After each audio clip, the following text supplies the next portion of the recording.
significa que cada pessoa adapta a si. Agostinho diz com toda clareza que a pessoa que seleciona da Bíblia o que quer e rejeita o que não quer, acredita em si e não na Bíblia.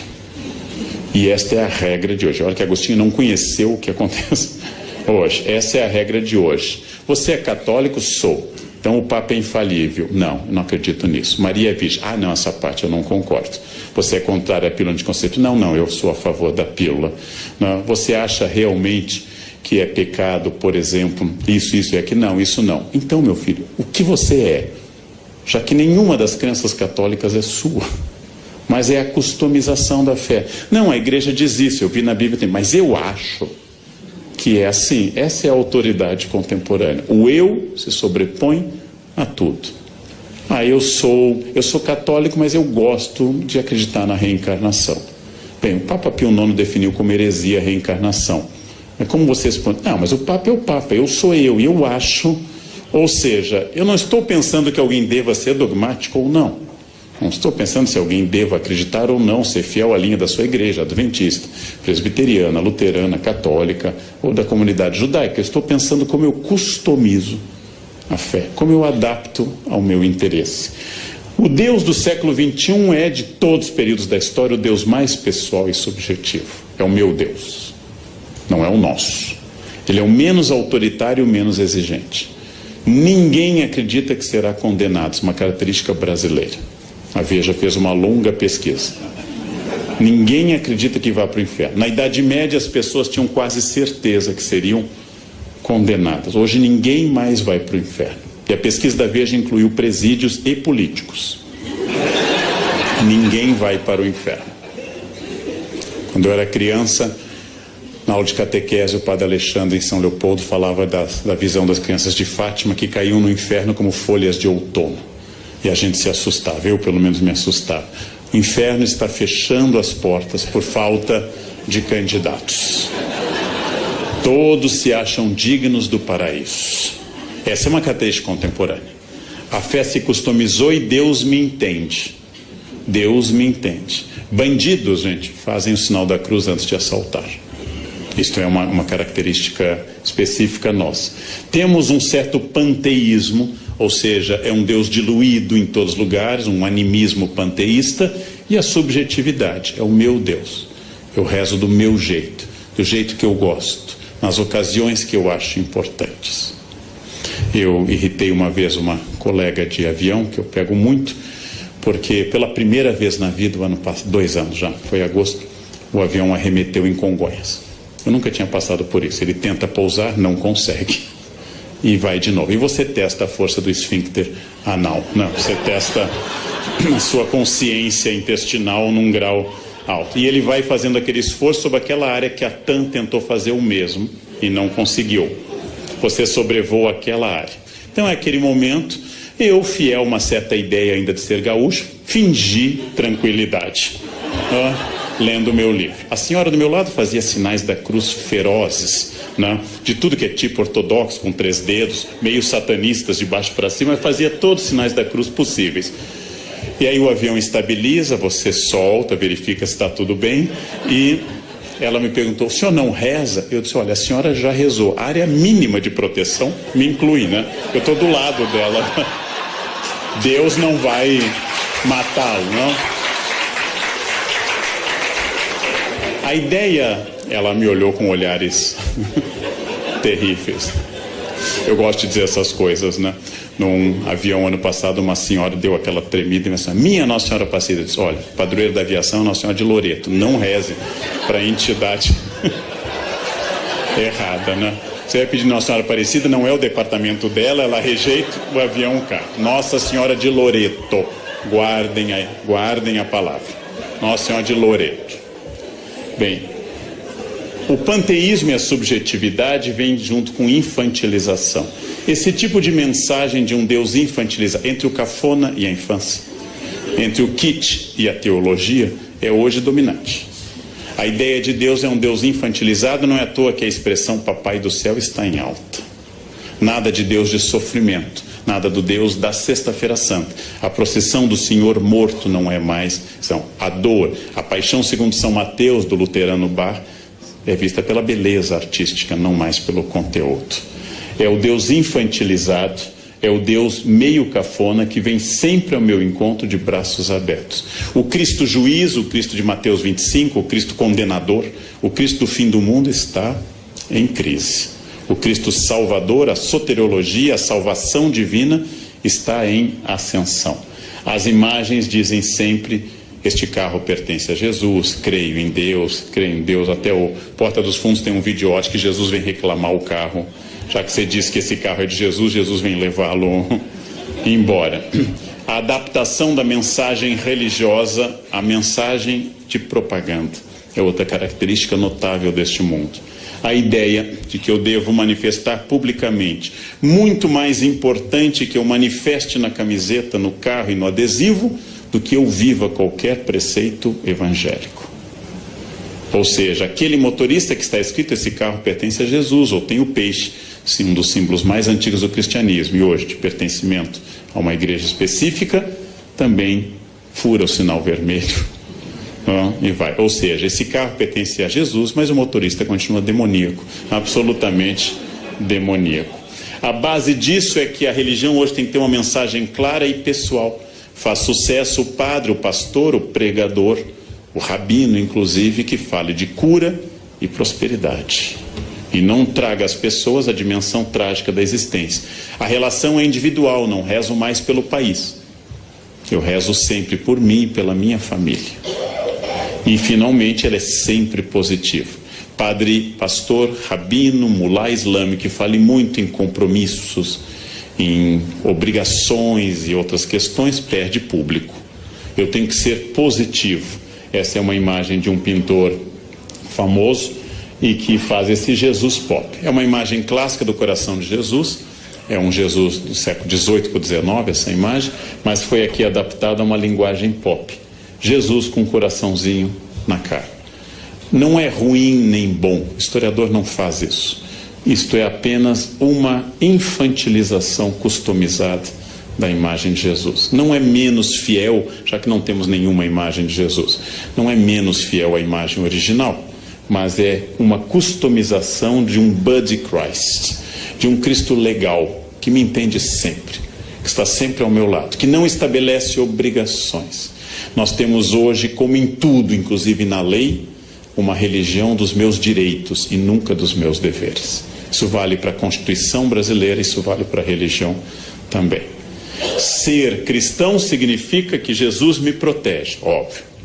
Mas também significa que há um conjunto de obrigações baseadas nesse compromisso. Isso está embaixo.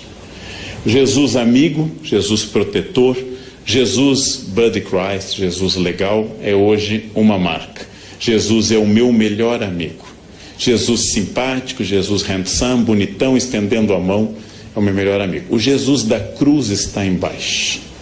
No Congresso Brasileiro existe um crucifixo. Me entrevistaram uma vez, perguntaram o que eu acho. Eu disse: olha, só tem um problema, não sei como não deu processo, mas eu disse: Jesus foi crucificado entre 2 ladrões. E no Congresso tem 513 deputados. É demais. Eu acho que nem Jesus merece essa carga, né? 2 ladrões ainda conseguiu converter um. 513 deputados, gente. Eu pediria a retirada do crucifixo por motivos religiosos e não de Estado laico. Pediria por respeito a Jesus. Respeito a Jesus. Outro traço da crença atual é que ela tem que ser o mais catártica, ou seja, a palavra catarse, palavra aristotélica, o mais cheio de energia, missa animada, seja ela carismática, seja ela um culto neopentecostal. Mesmo naquele protestantismo que é o limite entre o protestante histórico e o pentecostal, que é o batista, há um bom culto, é aquele culto animado. Erguei as mãos, dai glória a Deus, canta, anima. Eu, como estudo religiões, eu frequentei a missa do Padre Marcelo. Eu recomendo aos senhores, porque é um caso muito interessante, mas tem que ir logo, porque não dá para ir na terceira idade. Você não tem energia, você não chega ao credo, porque senta, levanta, grita, rodopia, não dá. É uma missa para jovens com boa capacidade aeróbica, boa capacidade, porque ele é animado. O cara animado é aquele. Então, a ideia de um rito catártico, que as pessoas vão na marcha com Jesus, que vão numa missa carismática ou vão num culto neopentecostal, é outra característica dessa crença. Ao lado de um fenômeno urbano típico da década de 70 em diante, que é o New Age. Teorias orientais, Yin, Yang, da teosofia, do taoísmo, que atinge a teosofia, ecologismo, Deus está nas árvores, nas cachoeiras, animismo, Deus está diluído na natureza, e assim por diante. Essas religiões da nova era entendem o sagrado como geral, que você deve sentir a grande metáfora que é a energia, palavra que me irrita em particular. Quando as pessoas, você sente nesse hotel essa energia? Claro que sinto, 5 estrelas, a cama é ótima, eu sinto uma energia fabulosa, né? Quando tem aquela toalhinha de esfoliação suave, que você passa no rosto e é uma lixa, eu sinto uma energia ruim. As pessoas fazem isso, meditam sem meditar, tiram poses porque é New Age. A influência da astrologia, do I Ching, da angelologia clássica, ou seja, da parte da teologia que estuda os anjos, do tarô, de símbolos de boa proteção, de incorporação de elementos de outras religiões, por exemplo. É o caso do Brasil, onde passamos nos últimos 30 anos a utilizar branco no Ano Novo, influência de cultos afro-brasileiros, e agora lingerie vermelha, se você quer amor, lingerie amarela, se você quer dinheiro. Imaginem alguém de cueca vermelha, o que atrai a isso? Um Exu, né? O que atrai uma pessoa de cueca vermelha? Cueca amarela. Imaginem a cena de cueca amarela. Salvo se alguém aqui está cueca amarela, é exceção do que eu estou dizendo. A crença de que tudo isso faz parte de um processo geral, já que não é uma ordem nem cristã, nem especificamente católica, se vestir de branco no Ano Novo. É um conceito do sagrado, um conceito geral do sagrado que incorpora elementos de Kabbalah, incorpora elementos da tradição judaica da interpretação dos números, elementos de angelologia e assim por diante. Este conceito de sagrado tem uma metáfora que une tudo, a energia. Energia é uma metáfora que agora vem acompanhada de uma outra tipicamente contemporânea que me irrita um pouco, que é física quântica. Quando as pessoas não têm a menor ideia de um fenômeno, elas dizem que é física quântica. Elas também não têm a menor ideia do que seja física quântica. Aliás, elas não têm do que é física newtoniana, que é mais fácil, quanto mais a quântica. Eu também não sei o que é física quântica. Fiz um curso na Casa do Saber de 4 aulas, mas continuo não sabendo. Porém, eu não uso essa metáfora. Quando não tem explicação, é física quântica. Bem, outra questão, a sincronicidade. Tudo ocorre em benefício, em meu benefício, que é um dos pensamentos mais antigos e tradicionais do mundo. Perdi o avião, foi melhor. Foi melhor assim. Tentei viajar, não consegui. Deus tem Parkinson, escreve certo por linhas tortas. Eu vou entender no final. No fundo, é um barateamento de uma das mensagens mais bonitas da Bíblia, que é o livro de Jó. Por que sofrem os bons? Deus diz isso a Jó, né? Você pescou o Leviatã, você sabe o que eu quero, né? Quando Deus recrimina Jó. Só que essa teologia de Jó, que é os capítulos 1, 2 e o final são os mais antigos do Antigo Testamento, essa teologia de Jó vira uma espécie de universo que conspira a meu favor. Minha empregada me diz que leite com manga dá certo, dá morte. Então eu quis demonstrar a ela que isso é uma lenda e comi manga com leite. Não morri. Ela disse, não, mas o senhor é neto de alemão, não funciona. Então já tem uma variante. Só mata brasileiro luso, clássico, né? Aí ela me disse, não fala, professor, que acontece. Eu disse, esse teto vai cair, viu? Não caiu, então não acontece. Não? E ela, não, mas não é assim, tem que dizer com convicção. Não tem jeito. Não tem jeito, é quântico isso. Finalmente, os elementos orientais como karma e dharma, tradicionais nas religiões do Oriente, e que aqui são ressignificados sem muita propriedade. Karma e dharma são usados numa noção bastante livre de que é o seu karma. É meu karma ter na minha frente no avião alguém perdido, que não consegue achar o seu lugar, que vai até o meio do avião e descobre que é o lugar 2A. Então vem voltando contra Piracema, tentando voltar ao lugar 2A. É meu karma. É meu karma. Eu tenho que, em outra vida eu prejudiquei fila de avião. Então nessa eu vim com essa missão. E acima de tudo, uma ideia até um pouco perversa é que doença é fruto do pessimismo e da amargura. Pessoas azedas têm câncer. Pessoas para baixo têm câncer. E aí eu lembro, Madre Paulina, padroeira no Brasil contra o câncer, era uma pessoa super para cima e morreu com câncer. Madre Teresa de Calcutá não era azeda e teve câncer, entre outros problemas. A ideia de que o otimismo cura tudo, você tem que ser para cima, você tem que ser animado, é uma ideia infantil. É uma ideia de crianças de fase pré-operatória. Se eu pensar, acontece. E o pensamento cria tudo. É um pouco idolátrico esse pensamento. É o clássico pecado de substituir o Criador pela criatura. Ou seja, a ideia que as partes práticas das religiões, como o islamismo, que eu estou dando um curso neste momento na Unicamp, diz com grande clareza, especialmente o islamismo sufi: confie em Allah e amarre seus camelos com firmeza. Essa é a parte prática. Inácio de Loyola dizia: reze como se os homens não existissem e trabalhe como se Deus não existisse. Essa é uma forma um pouco moderna e prática, mas isso aqui é um pouco infantil. O que você está fazendo? Estou pensando muito positivo.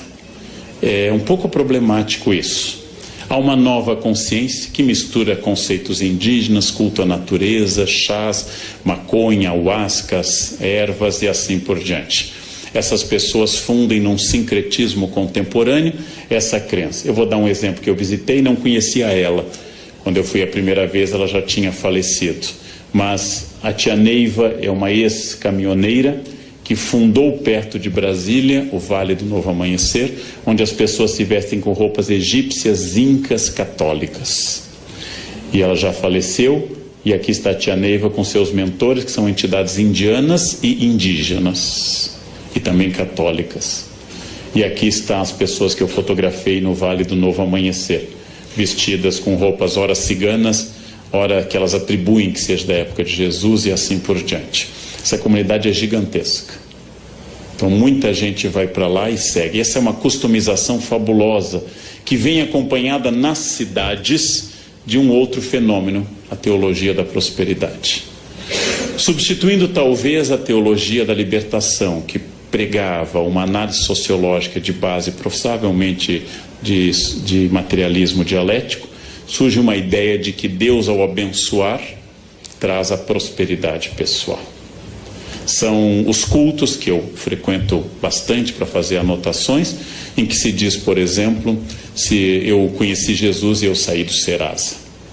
Eu estava longe de Jesus e eu estava com a conta no vermelho. Agora eu conheci Jesus, eu comprei um Corolla, já temos uma casa em Tramandaí e nós vamos em breve fazer uma viagem até Bariloche, a gente vai ver neve. Essa ideia de que Jesus acompanha a prosperidade econômica, contrária à tradição de que a pobreza nos aproxima de Deus e a riqueza nos afasta, essa teologia da prosperidade faz muito sucesso. Faz muito sucesso. Deus quer não apenas seu bem-estar espiritual, óbvio. Deus quer não apenas a sua saúde, mas Deus quer também a sua prosperidade material. E esta é uma novidade. Ela começa na década de 70 aproximadamente, com textos do atual bispo Edir Macedo, e depois se espalha por vários cultos e atinge várias percepções cristãs em particular. Quando eu digo isso, em nenhum momento eu estou dizendo que isso é errado. Eu sou historiador. Bom, então eu estou pensando por que em determinado momento, ao invés de Deus estar ao lado dos pobres, Deus começa a valorizar a classe média em ascensão. Amando os pobres, mas mirando na classe média em ascensão. Todo discurso de fé contemporâneo inclui uma ideia clara, que é a ideia da exclusão da dor. A exclusão da dor. Eu acabei de fazer, faz um ano, um longo trabalho junto a um dos médiuns mais famosos do Brasil, que é João de Deus. E é uma das coisas mais fascinantes que eu fiz na minha vida. A cidade inteira se veste de branco. E vão lá com problemas e com doenças, e vem gente do exterior. E tem até um documentário, John of God. Não? E as pessoas fazem, e ele diz: mantenha a quimioterapia, mas confie na minha mediunidade. Bom, é fascinante isso. É fascinante, é uma expressão fascinante de um homem, é um fazendeiro, é um homem que tem fazendas, mas é quase analfabeto, é um homem tosco, mas com carisma extraordinário, e as pessoas realmente acreditam, e elas sentem a energia do local. A fé atual é muito midiática. Me refiro aqui à extraordinária missa ocorrida em Copacabana, com a primeira viagem do Papa Francisco à América Latina. Houve uma surpresa geral. A missa deveria ter sido num outro lugar. No mês mais chuvoso no Rio de Janeiro, escolheram um lugar que tinha pântano. Foi uma escolha, não é fácil fazer esse tipo de escolha, tem que pensar muito. É pegar um mês de chuva em Porto Alegre e fazer na Ilha da Pintada um campo para fazer uma... Conseguiram. Aí transferiram para Copacabana. A missa atraiu muita gente. Francisco começava a revelar seu extraordinário carisma e sua simpatia. E este milagre, que é um Papa argentino simpático, é um milagre absoluto, é a maior prova. São Malaquias diz que ele é o último Papa, né? São Malaquias profetiza todos os 168 Papas seguintes até o atual, Francisco, né? E os brasileiros vão para o juízo final com esse sorriso, né? A igreja sobreviveu a tudo, mas pegou um argentino, acabou, né? O fim do mundo acabou. Que bobagem. Mas essa fé midiática, esta fé de grandes eventos, Marcha com Jesus em São Paulo, grande evento evangélico, o Círio de Nazaré, o maior evento católico do Brasil em número de participantes, a Missa do Envio, que encerra essas jornadas mundiais de juventude, que devem tanto a João Paulo II, a Bento XVI e também agora a Francisco, eles são movimentos muito impactantes. Eu diria que, ao contrário do século XIX, quando Nietzsche anunciou que Deus estava morto, quando os liberais anunciaram a morte iminente de Deus, que os liberais estão mortos e Deus vai bem. Essa é uma velha piada universitária. Deus está morto, assinado Nietzsche. Embaixo, Nietzsche está morto, assinado Deus. Ou seja, uma velha piada. Se há 50 anos, que era um período muito mais conservador, como eu acabei de falar para a revista Isto É, há 50 anos havia poucas emissoras religiosas de rádio e de televisão. Hoje eu tenho que ter cuidado, porque praticamente só tem emissoras religiosas. Logo, em plena modernidade líquida, Deus aparece como uma boia, uma segurança, uma referência permanente. E o futuro da religião hoje é mais brilhante do que a gente poderia dizer na década de 60. Na década de 60, o cardeal Vicente Scherer tinha acabado de inaugurar um grande seminário em Viamão, esperando uma explosão de vocações, e as vocações despencaram. Muita gente achava que a igreja fecharia por falta de candidatos. Isso mudou. Ainda há carência de vocações, mas isso mudou. E as igrejas evangélicas se capilarizam com muita rapidez e também mudou este quadro. Há mais gente religiosa em 2015 do que havia em 1980. Há mais gente religiosa. Há um efeito enorme nas periferias do Brasil sobre a questão de drogas e de álcool, da presença religiosa. São pessoas que passaram a viver isso. Em prática, eu diria que, como todo mendigo até hoje pede uma esmola pelo amor de Deus e agradece que Deus lhe abençoe, que os discursos religiosos continuam tendo muito sentido semântico e prático na nossa sociedade. Como nós enfrentamos, como diz Kip Thomas, problemas estruturais sociais, como nós continuamos com problemas estruturais, sociais, culturais e econômicos, o discurso religioso continua muito significativo dentro deste vazio. Dentro deste vazio contemporâneo que tem uma imensa dificuldade em estabelecer referências, nessa velocidade que eu fiz toda a primeira parte acelerada, as mensagens continuam com sentido. Dando um curso uma vez sobre tradução de hebraico na Unicamp, eu lembrei que, veja uma metáfora que perdeu totalmente sentido, que é belíssima, mas perdeu sentido. As metáforas agropastoris da Bíblia. O reino de Deus é semelhante ao grão de mostarda. Eu sou a videira, vós sois os ramos. O que significa para um ser humano urbano nascido no centro de Porto Alegre? Aquele que acha que uma galinha é uma Knorr viva, ou seja, que nunca teve contato com a natureza, que não tem ideia do que seja um grão de mostarda. Para ele, mostarda é um potinho que existe no supermercado. Eu poderia mudar, pegar o Salmo 23 ou 22 da Vulgata. O Senhor é meu pastor, nada me faltará. Dominus regit me, em latim, eu poderia mudar para o Senhor é meu provedor de banda larga, ele nunca cairá. Isso faria as pessoas entenderem mais rapidamente. Mas um dos encantos da religião é o seu arcaísmo. É usar uma linguagem, e não é à toa que depois de relativamente reprimido, o latim volta à igreja. São autorizadas hoje dezenas de missas pelo Brasil pelo rito tridentino, pela missa de São Pio V. Significa que os discursos e as práticas religiosos por causa do discurso, significa que hoje há mais fila para casamento numa igreja, como aqui, a São José, aqui, do que havia há 50 anos. Em 1968, as jovens queriam sair de casa e queriam levar uma vida hippie. Em 2015, elas têm o mesmo sonho da avó, um marido rico, bem-sucedido e casar de branco na igreja. Nós somos notavelmente mais conservadores do que há 50 anos. As pessoas fizeram a Revolução Francesa, mas querem morar em Versailles. Elas querem continuar morando em casa, com a liberdade da Revolução Francesa. O que acontece hoje, se você marcar numa igreja como Nossa Senhora do Brasil, em São Paulo, seu casamento, que precisa de 3 anos de antecedência, se você perder o noivo, mantenha a data marcada. É mais fácil você vir a encontrar outro do que encontrar. Mantenha a data marcada, porque é fundamental se você quiser. O sonho hoje é coletivo. A avó, a mãe e a menina continuam sonhando com casamento de branco na igreja. Isso é notável. Isso é notável.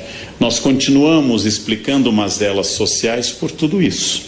Mas, se para encerrar é óbvio que nós temos pertencimentos líquidos, que, por exemplo, instituições tradicionais como a maçonaria perderam muitos membros nos últimos anos, que pertencimento a clubes e sociedades hoje é muito mais fraco.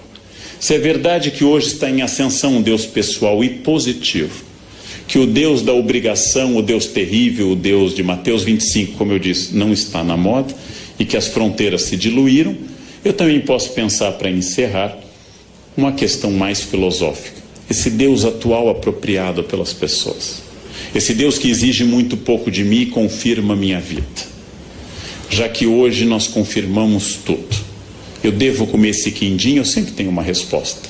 Pai, você já malhou tanto. Pai, você merece. Hoje é quarta. Tanto faz o dia, né? Hoje é quarta, né? Amanhã você corre mais na esteira. Eu sempre tenho uma justificativa. E as pessoas colaboram. Elas nunca dizem isso, não como não. Elas dizem... como você merece, né? Se você não comer vai fazer mais mal ainda se você não comer, né? Ou seja, nós estamos num universo em que tudo que sou eu é explicável, e eu preciso fazer dessa forma. A fé atual é uma forma de prisão imanente, ou seja, naquilo que a gente considera de material, imanência, aqui e agora, hic et nunc, aquilo que eu considero de imanente, atual, individualista. É difícil saber, apesar da imensa importância da religião hoje, institucional e pessoal, nos dois campos. É difícil saber se a fé média das pessoas é uma forma sofisticada de ateísmo religioso. Ou seja, que elas se aproximam de Deus para não colocar o delas na reta, mais do que para se entregarem a um plano. A fé exigente dos evangelistas, a fé exigente dos grandes santos, tenho que pregar, ai de mim se não o faço. A fé que tira alguém do seu conforto em Lisboa e o leva para a Itália, Santo Antônio, a fé que faz alguém dar seus bens, Francisco, a fé que muda a vida de um homem dissoluto, como Inácio, ou como Agostinho, a fé que faz uma jovem bonita e rica, como Clara, abandonar tudo e entrar numa vida. Esta fé é uma fé de entrega a um plano maior. Esta fé atual é uma fé que me favorece em tudo. Se eu estou triste, Deus me consola. Se eu estou alegre, Deus me confirma. Se eu tropecei, Deus me ampara. E se eu tenho metas, Deus me leva a elas. Similar ao tratamento que muita gente dá ao seu cachorro. Ele está sempre ao meu lado. Fica feliz quando eu volto. Claro, você dá a ração. Ele associa a sua chegada à comida. A felicidade dele é total. É alguém que lhe ama profundamente. Com aquele velho teste. Coloque sua mulher no porta-malas do carro e no outro um cachorro. Deixe 3 horas e abra e veja a reação. Tá?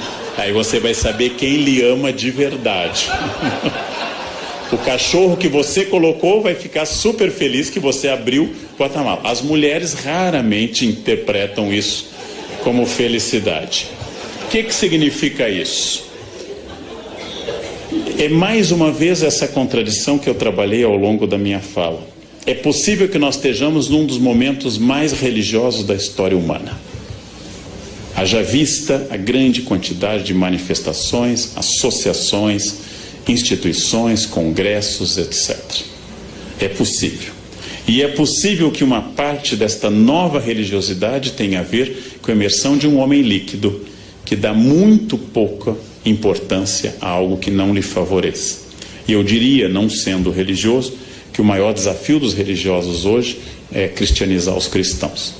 Esse é o grande desafio. O desafio do século XV era cristianizar indígenas, 16, no 19 eram os asiáticos, os africanos, idólatras, liberais, ateus. Hoje o desafio é cristianizar os cristãos e parar de dizer Senhor, Senhor, e começar a entender o desafio que significa uma opção de entrega. Então, este é o grande desafio. O campo é bom, nós temos hoje um prestígio religioso maior do que nunca. A influência política das religiões em 2015 no Congresso é maior do que em 1950. Getúlio Vargas, ateu total, inaugurou o Cristo Redentor em 31. Abriu todos os congressos eucarísticos da era Vargas. Facilitou o Congresso Eucarístico de Porto Alegre, que já não era mais no governo dele. Ele já estava deposto. Ou seja, porque ele sabia, como Napoleão, que perguntado pelo Papa Pio VII, você pode governar sem Deus? Napoleão diz, sem Deus eu posso, sem os bispos não. Então, esse é o aspecto prático de um homem prático, como Napoleão ou como Getúlio, ateus como Potes. Agora, esta é a questão e o grande desafio contemporâneo. Esta é a grande questão. Quer dizer, como enfrentar um ambiente que formalmente é religioso e na prática é completamente egoísta, voltado para si e totalmente alheio a quaisquer desafios religiosos possíveis. Né? Como falar de Deus para quem tem Deus no carro, na casa, na camiseta, mas só não tem no coração e na atitude. Esse é um desafio de gente. É o mesmo desafio de sempre. Como falar da lei para doutores da lei, para escribas e para fariseus, aqueles que pagam o dízimo sob o cominho e não entenderam o básico. Esse é o desafio contemporâneo do mundo líquido. Era o que eu tinha a dizer na hora que me reservaram. Muito obrigado pela atenção dos senhores. Obrigado.